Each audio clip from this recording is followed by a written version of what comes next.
Hi everyone, this is Makorin channel. Thank you for visiting our channel. For this video guys, pag-usapan natin ang mga pots na ginagamit natin sa ating pagsasakulent. So, let's go guys!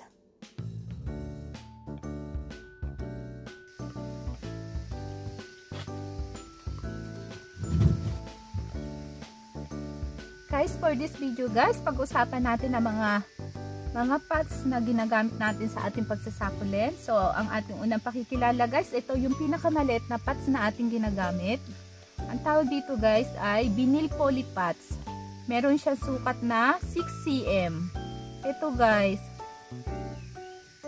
ang butas niya isa lang guys, pero dahil gusto natin na mas well drained yung lupa niya at mas mapabilis yung pagkatuyo ng lupa niya sa bandang ilalim ng pots, nilagyan natin ng butas. So, ito guys, sa paggamit naman ng guys, nilalagyan natin dito ng net para yung lupa ay hindi lumusot sa ilalim. Ito guys. Ginagamit natin guys itong pots na ito kapag yung ating mga pinurpigate na succulent ay medyo lumaki na. So, from nursery pots or nursery tray, ililipat natin guys yung succulent dito para lumaki yung succulent. And then, ang next naman natin guys, pakikilalang pots ay ito guys. Another vinyl poly pots. Meron naman siyang sukat na 7.5 cm. Ito guys. So, kadalasan ginagamit natin guys itong pots na ito kapag nagpo-propagate tayo ng mga sedum. And then, kapag yung succulent guys dito nakatanim na echeveria, gusto natin palakihin, ang next natin ginagamit na pots ay ito. So, ito guys, 6 cm and then dito naman ay 7.5 cm.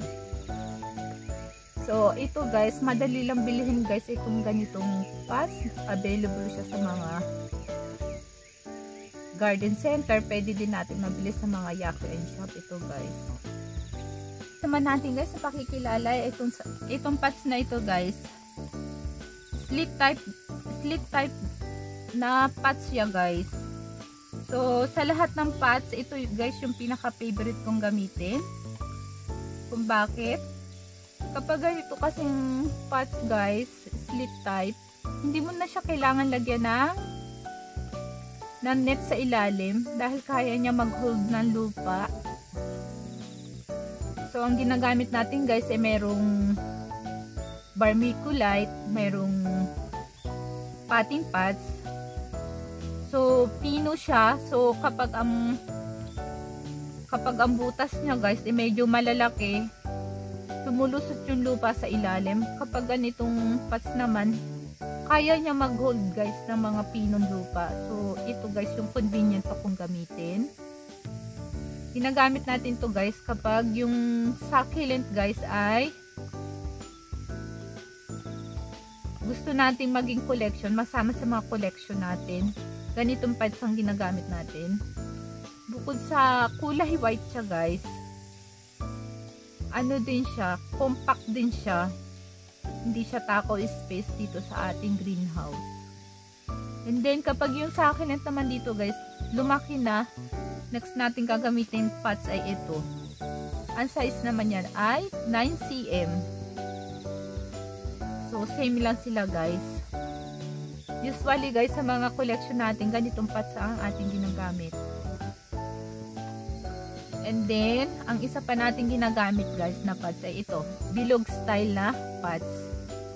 Ang size niya guys ay 830. Kung ako nagkakamali guys, ang size nito ay 8.5 cm ang diameter and then 7.7 cm naman yung taas niya. Ito guys. So kapag ganitong type guys ng pots ang ginagamit natin, ako guys nilalagyan ko siya ng net sa ilalim para yung lupa ay hindi lumusot sa ilalim, or kung meron ako malalaking pamis, nilalagyan ko ng pamis sa ilalim at saka ko siya lalagyan ng lupa sa ibabaw. Ganito guys. Okay din to guys. Mabilis din matuyo yung lupa kapag ganitong gamit natin pots. And then, this year naman guys, dahil napansin ko guys, yung mga nakatanim nating sedum sa ganitong pots kulay black ay marami ang nagbaybay or may mga succulent na nagbaybay.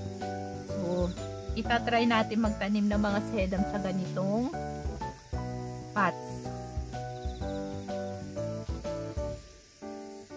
Ito guys.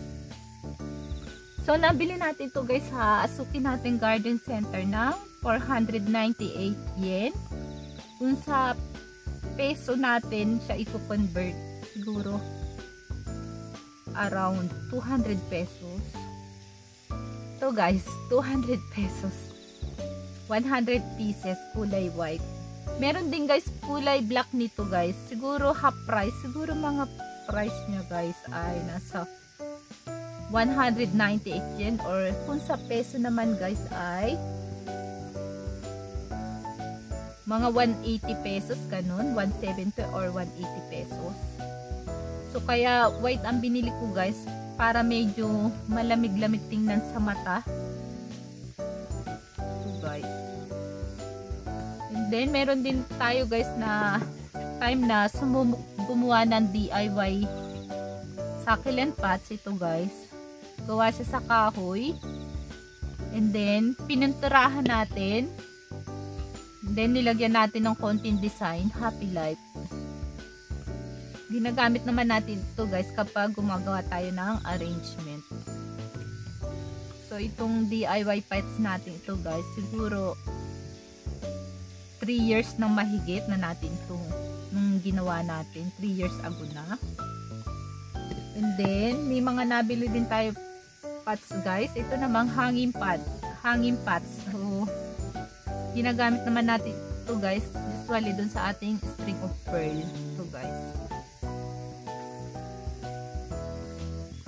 Medyo malalim siya, kaya nilalagyan natin ng pamis sa ilalim para hindi ganun kadaming lupa yung magamit natin. And then, meron din tayong pots dito guys. Nabili din natin sa Yako & Shop, Seria. Ito. Kaya ko siya binili guys, hindi siya masyadong mataas. So, hindi ganun kadamihan lupa yung ating magagamit. And then, marami din siyang butas. Kaya natin siya binili. Sa pagpili naman guys ng pots na ating gagamitin, so usually guys ay tinitingnan natin guys kung yung bang butas niya ay madali makakatuyo ng lupa. Dahil guys, ayaw ng mga succulent natin guys na matagal na nakababad sa tubig or matagal matuyo yung lupa nila guys. Hanggat maaari guys, hindi ako gumagamit ng masyadong malalaking pots sa ating mga echeveria. Guys, dahil nagmahal na guys sa mga bilihin dito, kasama guys sa mga nagmahal na bilihin dito guys, ay itong mga pots natin, yung mga lupa natin ginagamit sa ating succulent. So, ang ating mga pots ay ating hinuhugasan or dinidisinfectant natin. So, on our next video guys, samahan nyo ako maghugas or disinfectant ng ating mga ginamit na pots. Guys, kung napapansin nyo guys, yung ating ginagamit na pots ay karamihan ay plastic. Guys, dahil nasa lugar tayo na merong winter at saka summer, yung mga succulent natin guys, kapag winter ay pinoprotektahan natin sa frostbite. So, pinalilipat-lipat natin ng lugar yung ating mga succulent para hindi sila magka-frostbite. Guys, maraming salamat nga pala sa pagsama nyo sa akin dito sa ating loob ng greenhouse at sa ating pag-a-analyze dito sa ating mga ginagamit na pots.